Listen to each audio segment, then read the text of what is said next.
बिथांमोना बर' मानसिखौनो इभिक्सन खालामो बिथांमोननि बे बिटिआर सुक्तिनि 7 नम्बर दफायाव लिरनाय दं जे खास हायाव थानाय हादान ओनसोलाव थानाय बेबायदि मानसिफोरखौ इभिक्सन खालामनांगौ होननानै बावहाय लिरनाय दं दा हादान ओनसोलाव सोर रायजो जायोलै हादान ओनसोलाव रायजो जाग्रासो नों आंनि माने बिदा फंबाय नों आंनिनो माने बिब' बिनानाव सोरबा माने बर' फिसाफ्रानो बांसिन बेफोर रायजोफोरखौ थगायनाय खोथाया बिनि सालाय बिजौ सामफ्रामबो खस्थ' थायोलै मा टाइम दङ माला एडभार्टाइज होबावगोन सप्ता खनसे गिला इलेक्शन नटिस गोग्लैनोसै माने मन्दिरनि नामाव गिर्जानि नामाव बायदिसिना माने धर्मीय अनुष्ठानफोरावहाय बियो माने ब्लेंक चेक रानदोंनो आलारि सोरां बाथि होननाय आरोखि बे आसनि गेजेरजों बे फैसाखौलाय सोर होगोन 2 मासनि उनावसो माने बेंकआव थांनो चेक खालामनांगौ होनदों 2 मासनि उनाव ना प्रमोट थागोन ना इउपिपिएल थागोनलै सोर होगोन फैसाखौलाय खुलुमबाय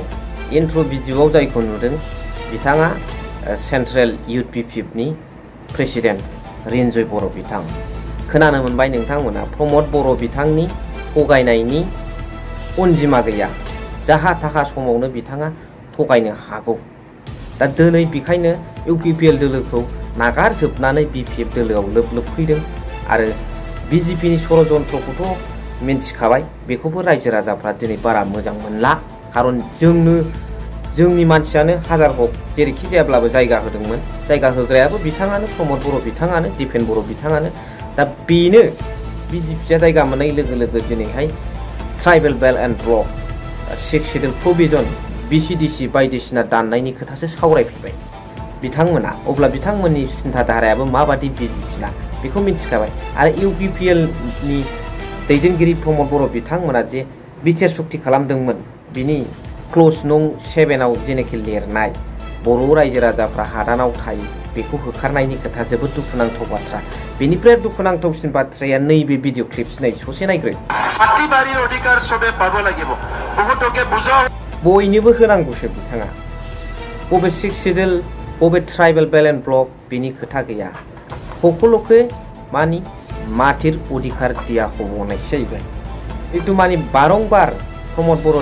दाङरिया बुजाय दिया हल पाब्लिकखौ बेखौ नों बुंबा मानिगोन नामा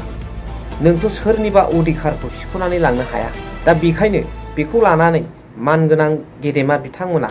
मा होनदों मा सोलिनो नागिरदों बिटिसिनि थासारिया आरो दिनैनि समाव साख्रि फोसावदों इन्टारभिउ लाबावनो नागिरदों नाथाय बे टाइमा गैला MCC model code of conduct जानोसै बेखौ लानानै नंखाय फाला माबादि प्रमोद बर' बिथाङा फोसावगासिनो दं बेखौ लानानै सासे गेदेमाया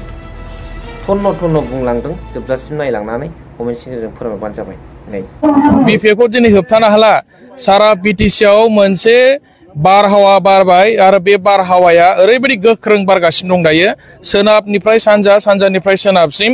बिपिएफनि जि फोसावदिं मेल बे मेलावहाय जोङो रायजो राजाफोरनो ओरैबायदि मोनसे पजिटिभ रेसपन्स मोनदों बयबो दिनै हाग्रामा महिलारि सारखौ शिफ्ट जानानै जोंनि बिटिसिखौ सालायफिनजानायखौ बयबो लुबैदों आरोखि जोंनि बिटिसिनि थांनाय 5 बोसोराव जिखिनि पावार एन्ड फांसना दिनै गोमाफैबाय बे पावार एन्ड फांसनखौ लाबोफिननांगौ आरो बिटिसिखौ आवगायनि बायदि गोख्रों खालामफिननांगौनि थाखाय प्रमोद बर'नि सरकारखौ रायजोफ्रा फोथायला बिथांमोना बर' मानसिखौनो इभिक्सन खालामो बर' मानसिनि एगेन्स्टआवनो नटिस होयो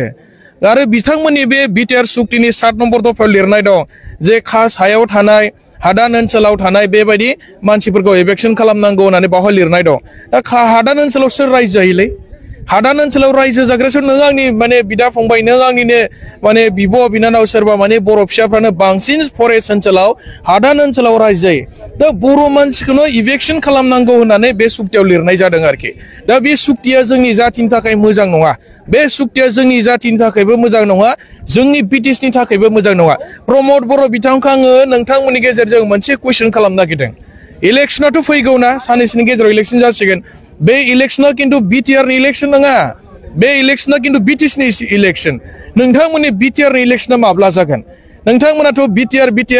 बुङै 5 बोसोर बारलांबाय परिबर्तननि स्ल'गान गायनानै दिनै 5 बोसोर बारलांबाय माब्ला बिटिआर सुक्तिखौ इमप्लिमेन्ट खालामनो हागोन नोंसोरलाय सरकारजोंनो एखे लोगो दङ बिटिआरआ माला जागोन बिटिआरनि इलेक्शना माला जागोन बिटिआर इलेक्शन जानांगौबाथ' समस्थिया माने गासै 60टा जानांगोन ना बिटिआर सुक्तियावथ' लिरनाय दं 60टा समस्ति बानायगोन होननानै किन्तु दिनैथ' बे जाफुङासै दा फैबाय थानाय इलेक्शनखौबो बिथांमोना हाग्रामा सारा माने सोरजिनाय सृष्टि खालामनाय बिटिसि काउन्सिल माने इलेक्शनखौनो बिथांमोना बाहागो लानो गोनां जासिगोन आरो दिनैसिमबो बिटिआर जायाखै दा बेनिखायनो बिथांमोना टटेलि मोनसे फेइलार गभर्नमेन्ट जाबाय आरो रायजो राजानि सायाव गावसोरखौनो प्रमान खालामबाय जे गावसोर जे जेबो मावनो हाया सक्सेस नङा बे सरकारा रायजो राजानि सिगाङाव गावसोरखौनो फेइलार मोनसे गभर्नमेन्ट होननानै प्रुभ खालामना लाबाय दिनैनि तारिखआव मोनसे खोथा जितु प्रमद बर'नि दैदेननाय सोरखारा 5 बोसोर बाबेनलांनोसै दिनै बिसायख'थिया खाथिथाराव बेबायदि समावहाय साख्रिनि थिसनथाइ बिलाइ होनायनि बाथ्राखौ बिथाङा बुंदों बेफोर रायजोफोरखौ थगायनाय खोथाया बिनि सालाय बिजौ सानफ्रामबो खस्थ' थायोलै मा टाइम दङ माला एडभार्टाइज होबावगोन सप्ता खनसे गैला इलेक्शन नटिस गोग्लैनोसै कर्ट अफ कन्डाक्ट गोग्लैथारनोसै माला साख्रि होबावनो माला टिका होबावनो माला बिल होबावनो रायजोफोरनोलाय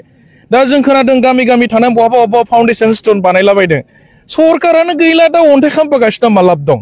सोर फोथायगोन बेखौलाय माने मन्दिरनि नामाव गिर्जानि नामाव बायदिसिना माने धर्मीय अनुष्ठानफोरावहाय बियो माने ब्लेंक चेक रानदोंनो